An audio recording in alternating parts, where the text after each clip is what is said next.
Andhra Pradesh group 1 mains 2018 మీద ప్రముఖ తెలుగు దినపత్రిక ఈనాడు అయితే కంటిన్యూగా సెన్సేషనల్ న్యూస్ని అయితే ఇస్తూనే ఉంది. సో ఇవాళ అందులో భాగంగా ఒక ఇంపార్టెంట్ ఆర్టికల్ని అయితే వాళ్ళు ప్రచురించారు. అది ఏంటిది అనేది మనం ఇప్పుడు చూడబోతున్నాము. సో బ్యానర్ రీడింగ్ వస్తే జవాబు పత్రాలు తెరవకుండానే మార్కులు వేశారు. సో ఇక టాపిక్లోకి వెళ్తే స్క్రీన్ మీద చూడొచ్చు.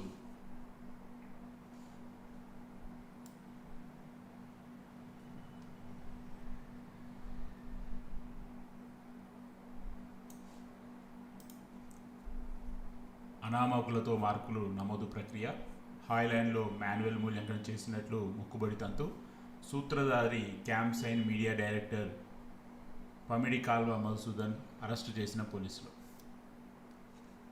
సో గత ప్రభుత్వంలో జరిగినటువంటి గ్రూప్ 1 మెయిన్స్ జవాబు పత్రాల మూల్యాంకనంలో భారీ కుంభకోణం ఉన్నట్టుగా తెలుస్తుంది. ఈ కేసులో కీలకంగా వ్యవహరించినటువంటి మధుసూదన్ పోలీసులు మంగళవారం హైదరాబాద్లో అరెస్ట్ చేశారు. బుధవారం హైకోర్టులో హాజరుపరుస్తామని తెలిపారు. ఈ కేసులో ఏటుగా క్యాంప్సైన్ మీడియా ప్రైవేట్ లిమిటెడ్ మధుసూదన్ డైరెక్టర్గా ఉన్నారు.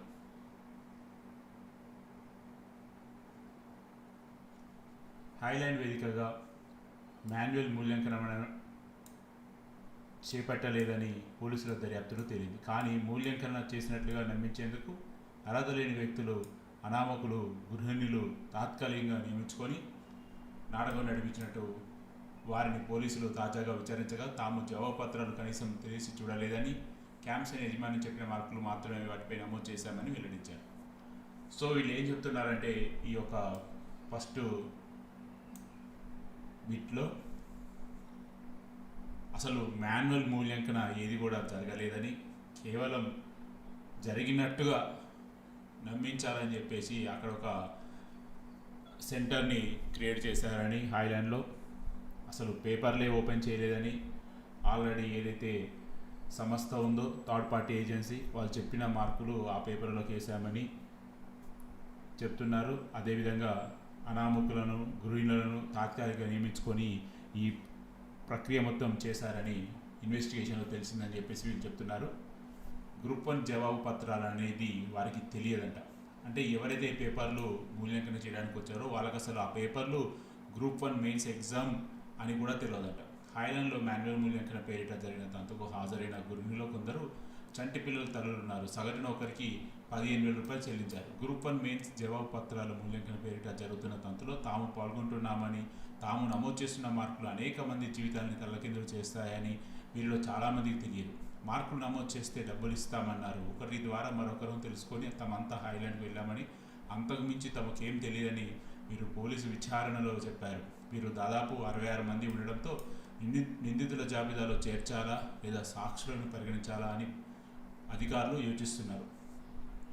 అప్పట్లో ఈ ప్రక్రియలో పాల్గొన్న వారిని తమ సంస్థ ఉద్యోగులుగా క్యాంప్సైన్ చూపించింది. వీరి వివరాలను దర్యాప్తు అధికారులు పరిశీలించగా అందులో చాలామంది నిరుద్యోగులు, గృహిణులు తేలింది. వీరందరినీ హాయ్లాండ్లో కూర్చోబెట్టి అంతకుముందు నిబంధనల విరుద్ధంగా జరిపినటువంటి డిజిటల్ మూల్యాంకనంలో వచ్చిన మార్కులనే మరోసారి ఓఎంఆర్ షీట్లో నమోదు చేయించారు. దీనికోసం దాదాపు 8 లక్షలు వెచ్చించారు. సో ఓవరాల్గా ఈ పార్ట్ 2 ఆర్టికల్లో క్లియర్గా ఇచ్చారు. ఏదైతే డిజిటల్ మూల్యాంకనం చేశారో ఆ మార్కులనే యథాతథంగా మాన్యువల్ మూల్యాంకనం చేసినట్టుగా చెప్పి మళ్ళీ అవే మార్క్స్ వేశారని క్లారిటీ ఇచ్చారు. సో ఇది ఓవరాల్గా ఏపీపీఎస్సీ గ్రూప్ 1 మెయిన్స్ 2018లో మాన్యువల్ మూల్యాంకనం జరగలేదని ఈ యొక్క పేపర్లో ఆర్టికల్లో వీళ్ళు క్లియర్గా చెప్తున్నారు. మరి చూడాలి ఏం జరగబోతుంది అన్నది. సో ఓవరాల్గా చూసుకుంటే ఒకసారి పార్టీల కోణంలో పక్కన పెడితే సో ఖచ్చితంగా గ్రూప్ 1 మెయిన్స్ మూల్యాంకనంలో తప్పులు జరిగాయని వీళ్ళు క్లారిటీగా చెప్తున్నారు. సో ఏదేమైనా మరి పూర్తి రిపోర్ట్ వచ్చిన తర్వాత గౌరవ ధర్మాసనం దీన్ని ఏ విధంగా తీసుకెళ్తుంది ముందుకి అనేది చూడాలి మరి. సో ఇది చాలా పెద్ద కుంభకోణంలా ఉందని చెప్పేసి అయితే ఈనాడు దినపత్రిక ప్రతిరోజు ఒక ఇంపార్టెంట్ ఆర్టికల్ అయితే ఇస్తుంది. మరి చూడాలి ఏం జరగబోతుంది అన్నది. సో లక్షలాది మంది విద్యార్థులతోటి చెలగాటంలాగా ఆడుతున్నారు అన్ని పబ్లిక్ సర్వీస్ కమిషన్లు. మరి చూడాలి ఏం జరగబోతుంది అన్నది. Stay tune for latest updates.